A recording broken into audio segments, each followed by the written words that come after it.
to the home of the Shoshone-Paiute-Bannock people. The Boise Valley has always been an important place to our people. Like this is little understood by most people. Our elders have always pointed out that everything the Creator put on this earth in maintaining a healthy ecosystem.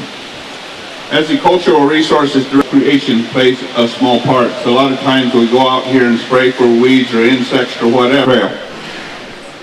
The tribe, 1836. By the early 1840s, migration increased along the Oregon Trail, eventually bringing more than 18,000 people and some 50,000 animals along the southern Idaho between 1842 and 1852. This resulted in the depletion of grass, game, and other resources.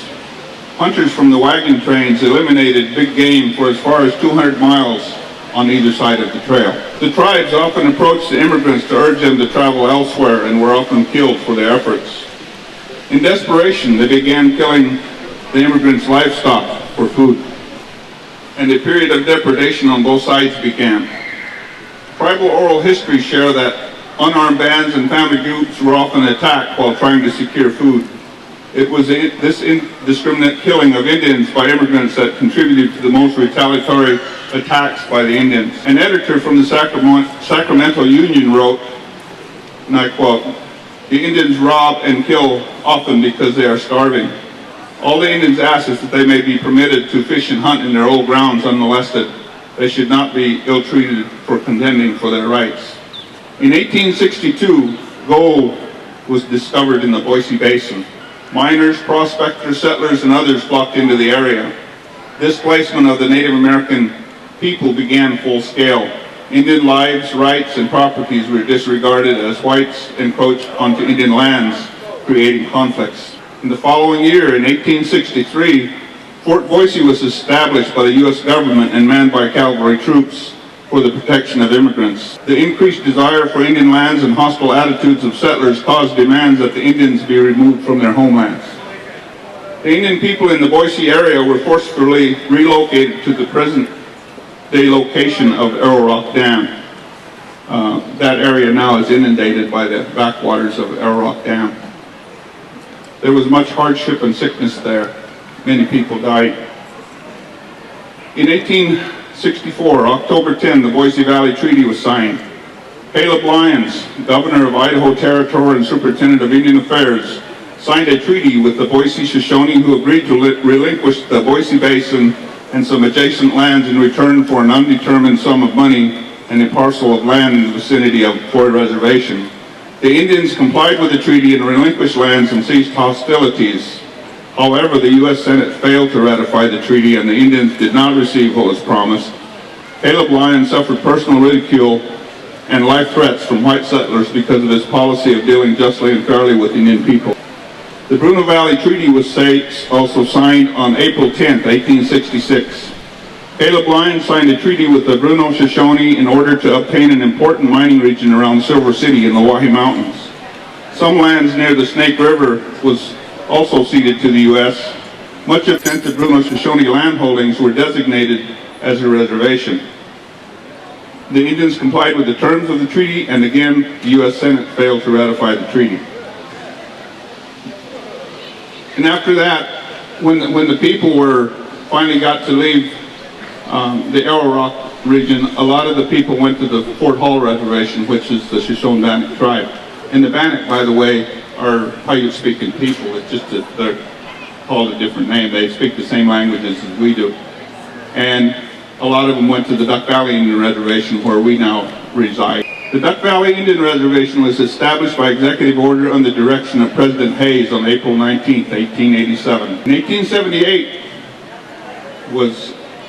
the Bannock War broke out on the Camas Prairie. The Bannock War of 1878 started from a camp in the forbidding lavas a few miles away. That Buffalo Horn, one of the chiefs that led his people, led his war party on a campaign that lasted several months and killed at least 40 soldiers and civilians and spread terror in several states. The causes of war were rooted in many factors. The immediate spark was the rooting of hogs that destroyed the camas crop at Camas Prairie. This took place even though the Indians objected strenuously to running of pigs by settlers on fields where Indians had for years dug for camas as a staple of their diet. The U.S. government promised to provide the Indians with provisions if they moved to the reservations. Very little was provided to the people. They were starving and many had to return to the historical gathering areas to find food. Most of the provisions were taken by crooked Indian agents that sold the food. Following their surrender in Weiser, Idaho, all Indian people, whether they participated in the hostilities or not, were rounded up by General Howard and General Miles and were herded like cattle in the dead of winter to Yakima, Washington. There were over 550 people driven to Fort Simcoe, which is near Yakima, with over 1,000 head of horses, and less than 200 returned to their homelands after being held as prisoners of war for 5 years with less 100 head of horses. Following their release, some of them went in search of family members and relatives and eventually ended up on other reservations, such as the Warm Springs Indian Reservation, or at Burns, Oregon, McDermott, Nevada, and other places. Others returned to their homeland, which is now identified as the Owyhee Canyon. We call this area the Sacred Lands. There were many people killed in southern Idaho during their struggle to maintain what was theirs, and these lands are still very important to our people. And so is the Boise Valley. This area is sacred as well. We still come here to do ceremonies at some locations here within the city limits. A belief in the sacredness of lands when seen in the Indian context is an integral part of the experiences of the people, past, present, and future.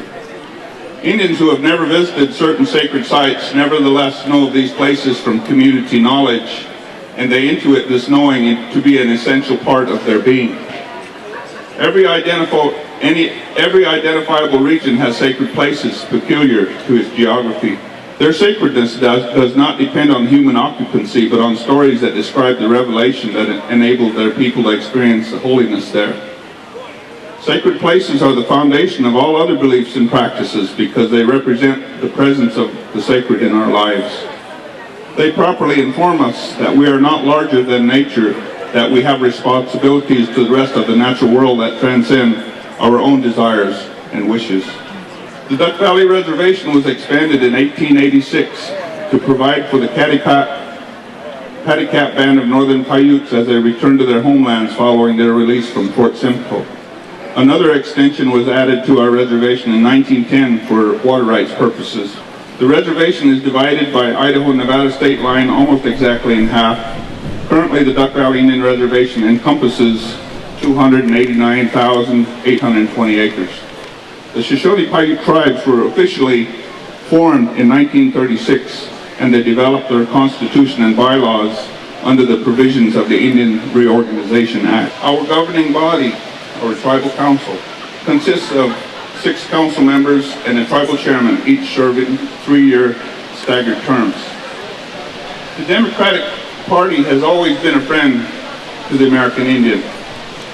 During the 1930s, under Franklin D. Roosevelt, we saw a Democratic administration begin to rebuild our tribal sovereignty and fulfill the promises underwritten in case law from the early 19th century as domestic dependent sovereign nations. That support and respect continued under the Democratic administrations of Truman, Kennedy, Carter, and Clinton. We are Native Americans first, but do not forget that our tribes have many Democrats, and we all look to the leadership that your party can provide for us to have mutual esteem. The Democratic Party preceded the Republican Party, just as Americans preceded immigrant America. We live on one continent, but we have a divided agenda.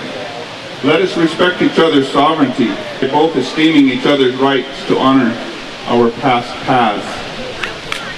So with that, I appreciate the time that you've given me.